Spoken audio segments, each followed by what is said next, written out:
I need a new gun safe. So what I did is I ordered this Agile 52. It can hold 6 long guns, a whole bunch of pistols, and one of the coolest things about it is it has a rack back here. You can probably see a little bit of that. We'll show it here in a sec. But you can put all kinds of accessories and little hangers and doodads, little rifle clamps and cubbies and all sorts of stuff. So yeah, this arrived in a pretty decent sized box. It was just about, what, like 5 feet tall and not too heavy. Yeah, I think a couple of dudes can throw this together pretty quick, so we're gonna find out exactly how quick it takes to put this together. And hey, you actually found the instructions. Yes, it does come with instructions. Right in the middle of the box. So you have to kind of take everything apart before you can figure out how to put it all together. Lay it out nice and neat, give yourself a good spot to work, and I think we're about ready to rock and roll. We just need a place for these. Let's do it. Okay, 6 ones and then a pound. A 1 1 1 1 1 1 pound. 1 1 1 1 1 1. How many did I just do?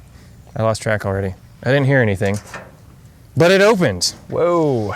It works, and it is very quiet. I didn't hear a thing. That was so quiet. That was awesome.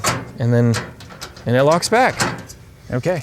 All right, ready to rock and roll. And apparently we can turn on keypad sounds so it can beep at us when we press stuff. And it says that if we have a low battery, the red and yellow lights flash, and I saw them flash. So we have a battery, but we'll see how long it works. Really working hard at this. So far I have been a prop and I have been a doorstop.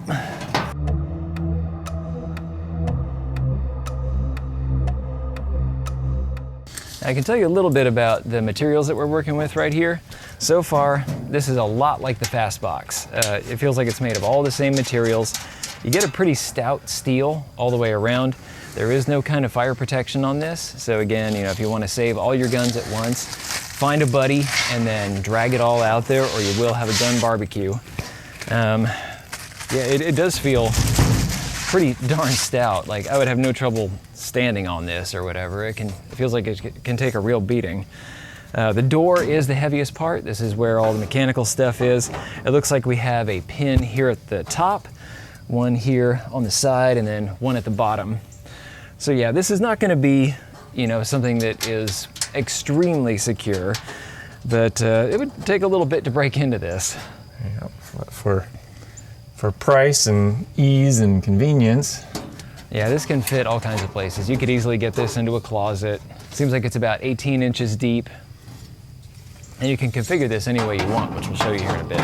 It's really handy that so many of these parts are identical. Like all the lock bars are the same, holes on either side. Yeah, so you don't have to try to figure out the symmetry of this whole thing. Some of the only things that are different on one side than the other are going to be the top and the bottom. No, those are the same. This little lip. Oh, I see what you're saying. Yeah. But the top piece and the bottom piece are actually the same. That's true. So you just got to face it the right way. Yeah, you just face it forward, which it says very clearly in the instructions that the lip goes in the front. Maybe you be the doorstop for a second. Sure. You're right. Fine. You can let it go. I'll make it look like I'm working really hard to hold this up.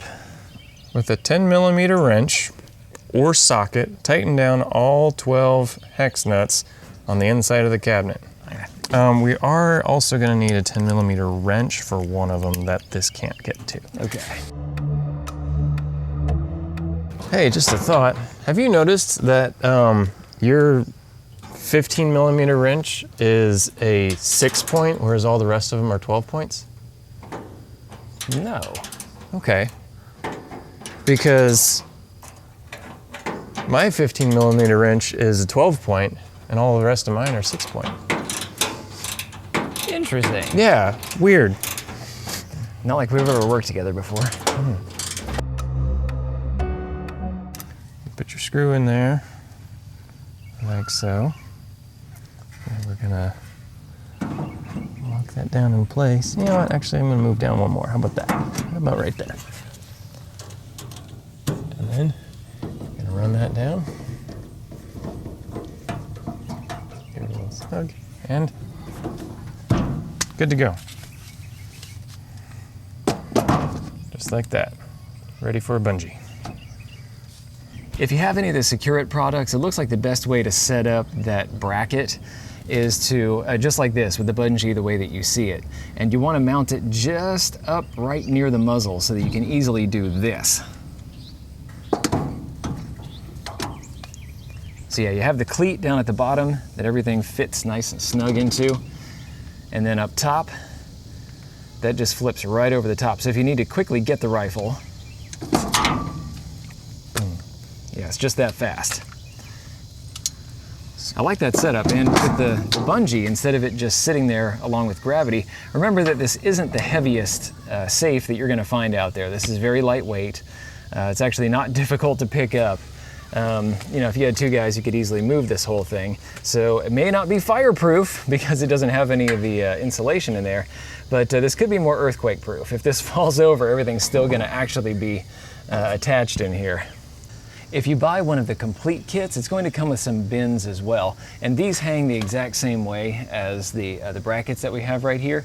If you get one of the basic kits, it's going to come with the cleats, and it's going to have these braces for the barrel of the gun to keep everything in place there. But yeah, if you do get one of the more complete kits, it'll have these as well. So these, you just pop them right over the top of those little brackets right there, and that hangs out nice and sturdy right there. It also does, as you see here, come with some dividers. So if you have a couple of pocket pistols, or maybe you have a couple 30-round magazines, and you want to be able to keep these separate from each other, you can use this guy right here. And this is definitely large enough that if you have a couple combat pistols, you could drop one into each side and keep those separate, possibly even with the holster attached. This is a pretty good size bin right here. So if you do have, especially some of your shorter rifles or shotguns, maybe stuff like your carbines with collapsible buttstocks, then you're gonna have some room up toward the top. Do keep in mind though that if you only have gigantic rifles like this guy right here, that this does occupy space all the way up to the top.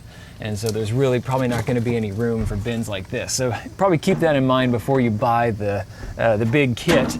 You may not actually have room for it. There is one other kind of bin that you can find in their catalog. Let's go ahead and move this one out. It's this guy right here. So if you're looking for something that's a lot wider and shallower, then you can look into this. This one is the same kind of steel that we get here. So this one is very stout. This one can take quite a bit of weight. So if you want to be stacking mags or ammunition, this one can certainly take it. And it's going to hang the exact same way. But remember that if you have extremely tall rifles, this one might not fit. So in my case, I might be able to get it up top here because it's going to fit behind the rifle, the big one. But this might not fit for all of you, so keep it in mind. All right, so that's pretty much it. You can see how quickly this came together. It really took, what was it, about a half hour? We'll go back and I'll put the actual timestamp of how long it took to put this together, but it was extremely quick. Thanks a lot for watching, you guys. I'm gonna put the model numbers and some of the prices down below so you can see where this might fit for you. Now keep in mind that, yeah, you can get bigger, heavier safes that are gonna have fireproof ratings. They're going to be, like I say, you know, larger, heavier. They're going to be more difficult to move, maybe a bit more secure that way.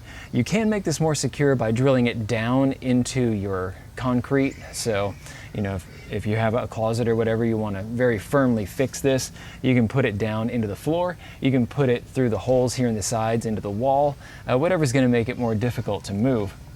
But I think where this is really going to fit for a lot of you guys is if you have, you know, kind of that smaller space, and especially I think if you live somewhere where it's not going to be so easy to get some of those gigantic safes anyway. There are plenty of places that are kind of gun blackout areas where you can't find a gun shop, you can't really find gun safes in your local area. And the cool thing about this is that it'll just come by UPS. That's how this arrived to me. A guy with a hand truck just wheeled it off, brought it over here to the house. So it's actually really convenient that way, and kind of small to store when it is all compacted like that. So just something to think about. Again, thanks for watching. I will see you guys around. I'll put a link to the Patreon folks that have made videos like these possible. I will see you in the next video. Thanks for watching. If you liked this video, be sure to like, share, and most importantly, subscribe. Even if you didn't like this particular content, go ahead and subscribe. There's probably something coming that's more up your alley. Check out this playlist right here. This is going to have videos in a similar vein to what you just watched. These 2 videos we cherry-picked for you. And finally, The Social Regressive is on Patreon. So you can become a patron of the Destructive Arts and earn some goodies while helping us to provide high-quality videos just by kicking us a few bucks a month. Thanks a bunch for your patronage.